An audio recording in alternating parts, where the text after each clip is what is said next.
A gente tem em mãos o menor de todos os escritos de Paulo.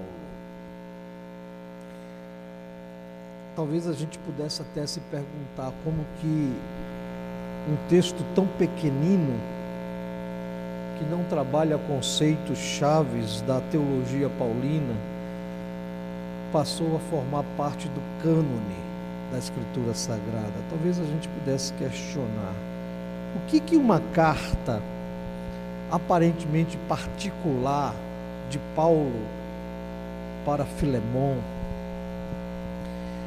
tinha a dizer para as comunidades cristãs daquela época. São questionamentos que a gente faz. E o que essa carta de Paulo a Filemon tem a nos dizer hoje?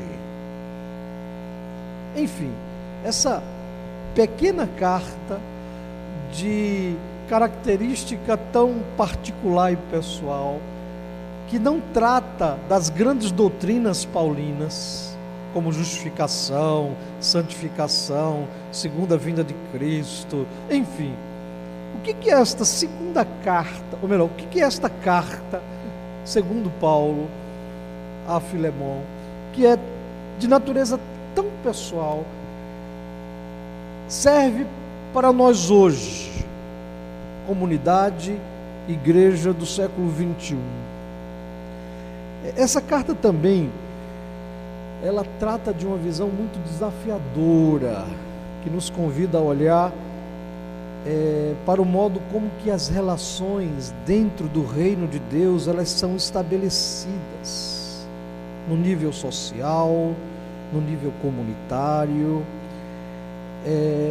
uma vez que, mesmo sendo igreja, nós temos estruturas de poder aqui dentro.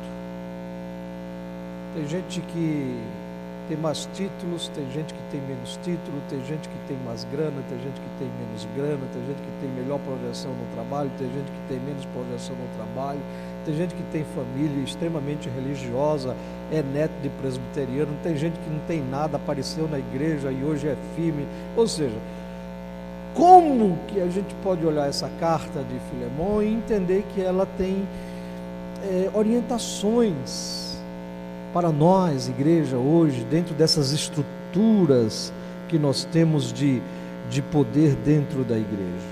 É uma carta muito curta, tem apenas 25 versículos, escrita por motivo de um envio a seu amado de nome Filemon, que significa aquele que beija, sobre um escravo fugitivo de nome Onésimo, que é aproveitável, que significa útil, que Paulo encontra com ele lá em Roma.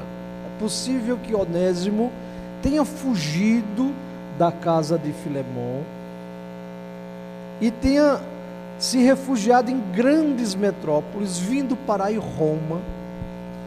E é possível que, por alguma razão, ele tenha sido também companheiro de cela, de prisão domiciliar de Paulo. Há algumas interpretações diferentes sobre essa história. Alguns dizem que Paulo conheceu Filemon na época que ele estava em Éfeso, e Filemon se deslocava, e lá Filemon se converte, e Paulo passa a ser amigo próximo de Filemon, conhecendo este homem, que era um homem de posses, porque tinha escravos. E lá Paulo conhece também Onésimo. E alguns estudiosos dizem que uma possibilidade é que, de fato, Onésimo fugiu dos serviços da casa de Filemon, e ele vai à procura de Paulo lá em Roma.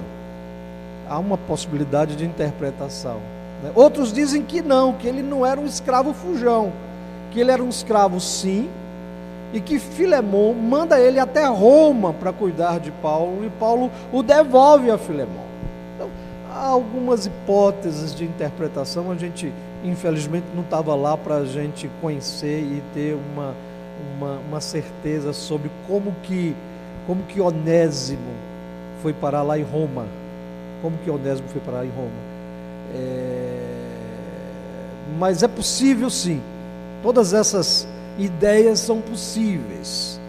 De certo que esse Onésimo era escravo de Filemão, estava em Roma com Paulo, e de alguma forma houve um distanciamento entre eles, e Paulo o devolve agora ao seu antigo proprietário. O escravo era tido como coisa, não era considerado como pessoa. É importante a gente dizer isso, né?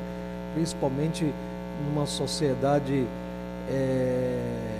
escravagista que fala, acho que é isso, né? Era esse o contexto aqui do texto que nós estamos diante dele. O que me chama muito a atenção é a vida de Filemão.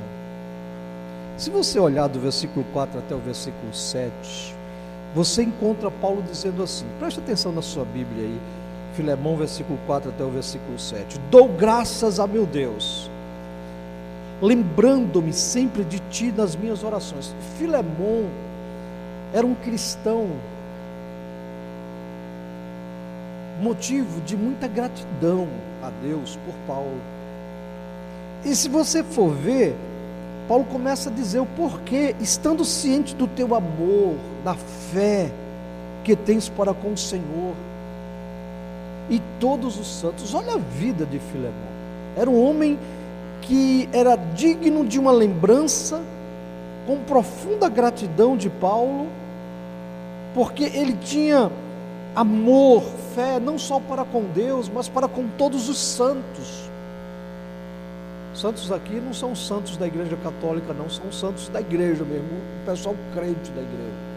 Filemão tinha uma vida de fé e de amor para com essas pessoas, para que a comunhão da tua fé se torne eficiente no pleno conhecimento de todo o bem que há em nós para com Cristo. Pois, irmão, tive grande alegria e conforto no teu amor, porquanto o coração dos santos tem sido reanimado por teu intermédio.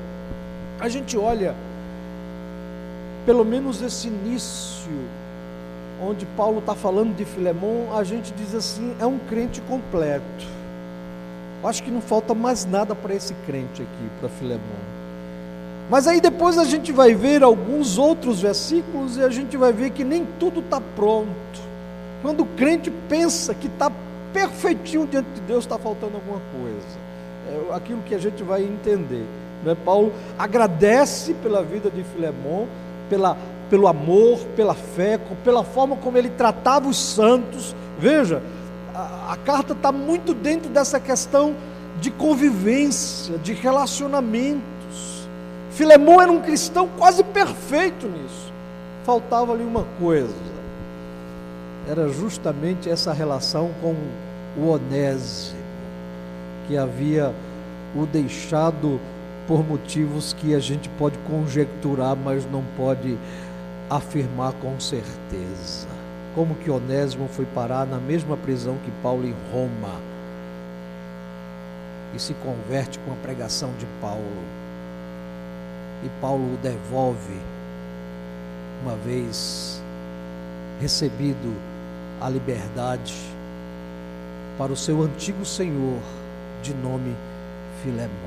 Ou seja, esse texto vai nos ajudar de como lidar com os relacionamentos, com as convivências dentro de uma igreja que é tão diversificada em vários sentidos e em várias áreas. Daí, Ítalo, eu pensei justamente nisso, sobre acolhendo o mais fraco em nome do amor.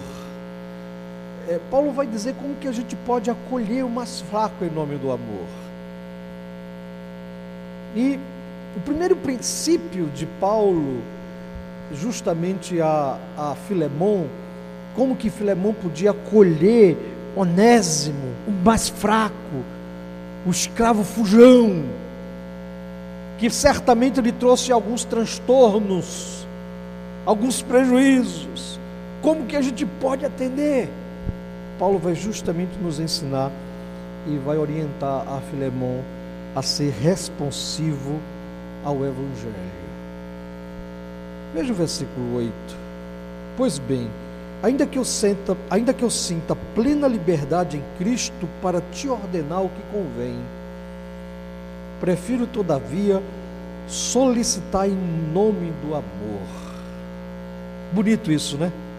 Paulo solicita não em nome dos deveres, não em nome das obediências, das obrigações, mas Paulo solicita a Filemon que receba o mais fraco, Onésimo, em nome do amor.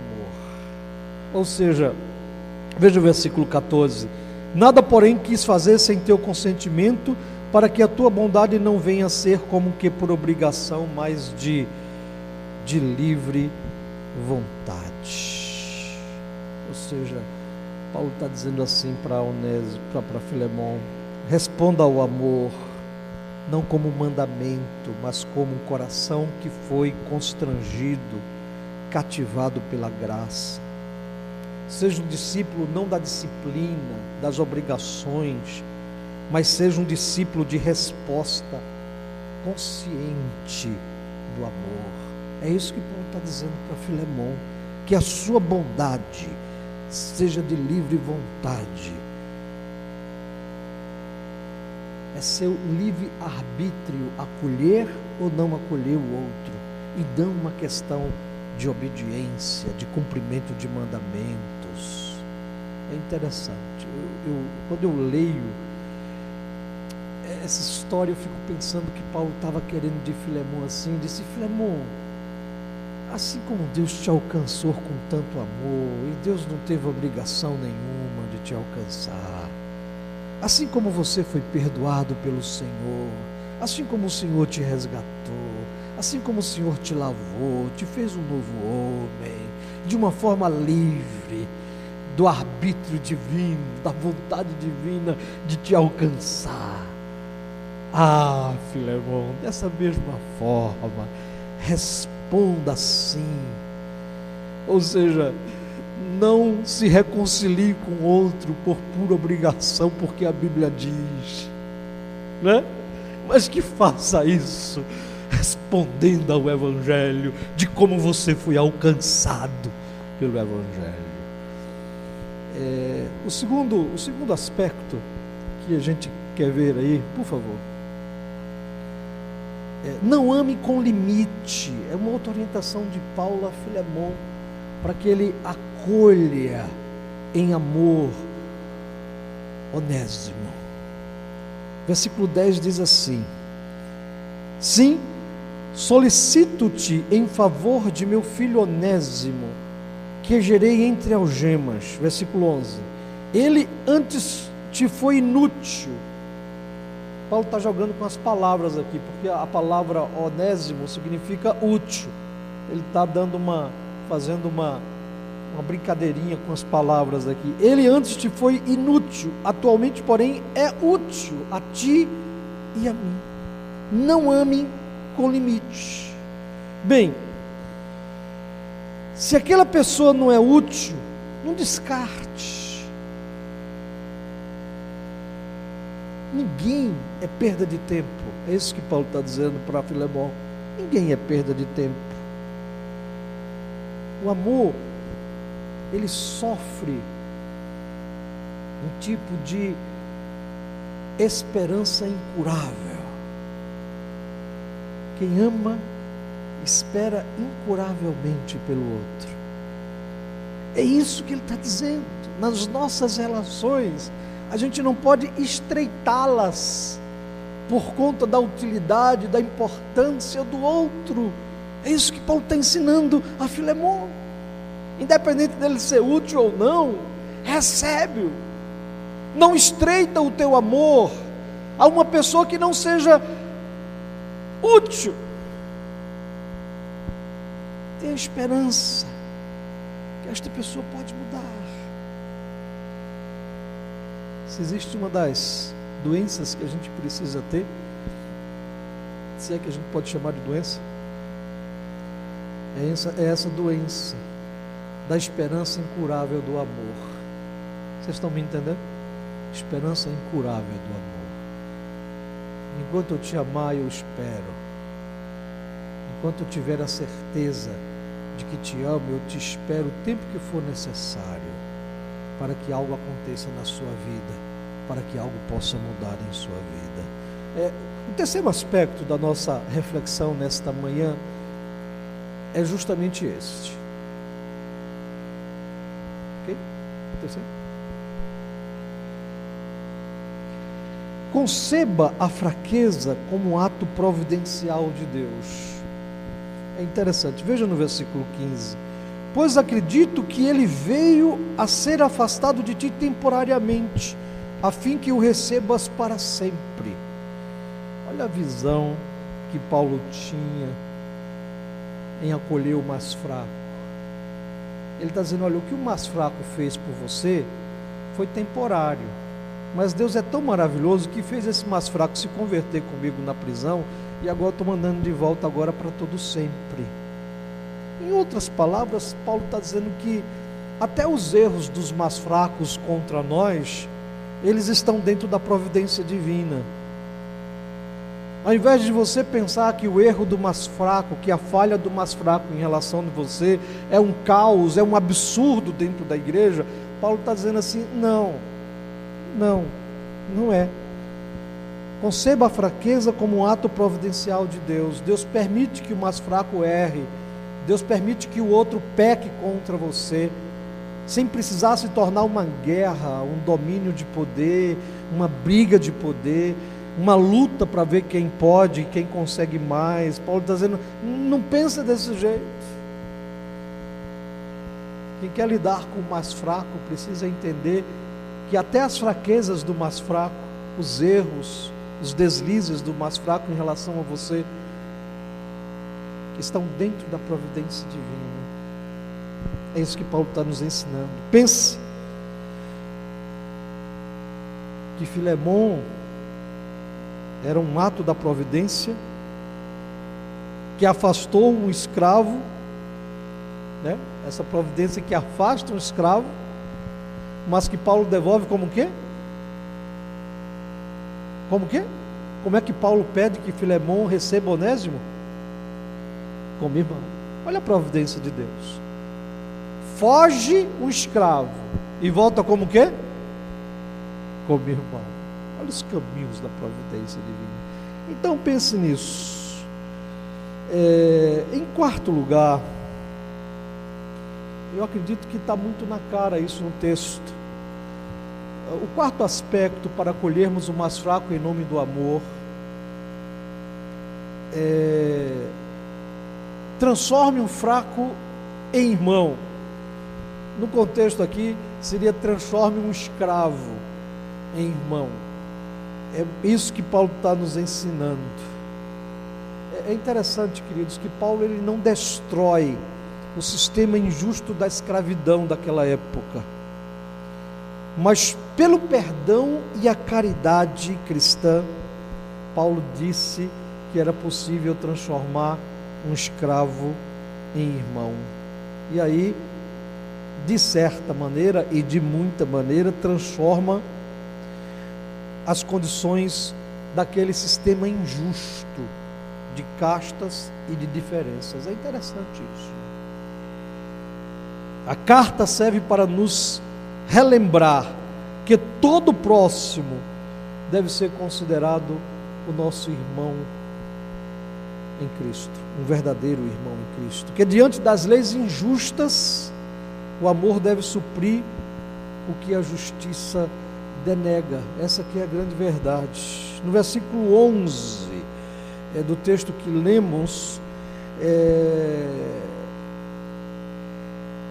Paulo justamente vai trabalhar essa questão de útil e de inútil, se referindo ao escravo Onésimo. Paulo fala agora que o escravo é útil para ele, o que outrora era inútil para Filemon. Paulo vai dizer agora: este homem, ele é valioso, mas ele não é valioso por aquilo que ele tem, ele era valioso por aquilo que ele era agora, irmão da família, da fé, do povo de Deus, da igreja. É isso que Paulo está ensinando para o povo. que não importa que seja escravo, converteu-se e se tornou irmão. A relação dentro da igreja é de irmandade, de família, e aí muitas diferenças caem por terra. É isso que Paulo está ensinando. Talvez aqui a maior lição é considerar todo homem seu irmão, é considerar toda mulher sua irmã. Que morra a ideia do escravo, que morra a ideia do menor, que morra a ideia do serviçal. A ideia de Paulo é que na igreja não pode ter relações escravagistas, é mais ou menos isso, é a ideia de Paulo. Na igreja não pode ter esse tipo de relação. Não coloque nunca o outro abaixo de você. Essa é a ideia de Paulo. É interessante, né? Que por mais que o evangelho tenha crescido na vida de Filemon, parece que faltava esse detalhe. Ele não tinha entendido, ele não tinha compreendido. Mas é assim com a vida da gente, né? A gente pensa que está muito bem espiritualmente, mas quando a gente se depara com a verdade de Deus, a gente diz: ih, não estou tão bem não, essa área da minha vida não está legal, Deus precisa me quebrantar, Deus precisa me refazer. Talvez hoje a gente pudesse dizer assim: liberte os seus escravos, né? Aquele rapaz que gosta de ter sempre uma menina apaixonada por ele, ou aquela menina que gosta sempre de ter alguém andando atrás dela, né? Isso faz um bem ao ego tremendo, mas faz um mal àquele que é cristão, né? Escravizar alguém, né? Aquele marido que dá o carro do ano à mulher, mas muda o nome da mulher, o nome da mulher agora é toalha, né? Domingo toma um banho, ele não chama a mulher pelo nome, só chama, grita lá do banheiro: toalha! Parece que ela mudou o nome, né? A gente tem que ter muito cuidado por conta dessas relações que escravizam o outro, né? Gente que compra o serviço com a sua bondade, com o seu bom trato, mas que quer deixar o outro sempre naquela condição subserviente, de escravo. Isso pode acontecer muito nas relações entre filhos e pais, pais e filhos, esposa e marido. Paulo está mandando Filemon dar alforria para os seus escravos. Paulo está ensinando que na igreja não há um lugar de inferiorizar ninguém, que na igreja a relação é de irmãos. É isso que Paulo está ensinando para a gente hoje. De certa forma, a gente pode ser um cristão muito bom, que contribui com todas as atividades da igreja. Aliás, nossa igreja tem tido muitas atividades. Ontem a gente teve uma festa do Mima com a SAF aqui. No final tinha quase 80 pessoas à noite, naquele frio de ontem, né? Uma comelância caipira de tudo que se tem direito, né? Você pode ser até essa pessoa que trabalha muito, né? Que contribui muito. Daqui a pouco vai ter um almoço pro Ministério de Expressão, né? Eles vão fazer um congresso para surdos e precisam se capitalizar, né? Porque a tesouraria da igreja não tem verbas para isso. Então a turma está trabalhando pra caramba, né? Trabalhando para valer, para arrecadar fundos, para não deixar os ministérios, as obras da igreja pararem. Eu sei que tem a gente ainda que fala mal, né? Mas eu sei que tem gente que não é que fala bem não, tem gente que faz muito e não escuta o que outros falam, né? Mas isso é igreja. Enquanto os poucos trabalham, alguns reclamam, né? E a gente precisa mudar isso.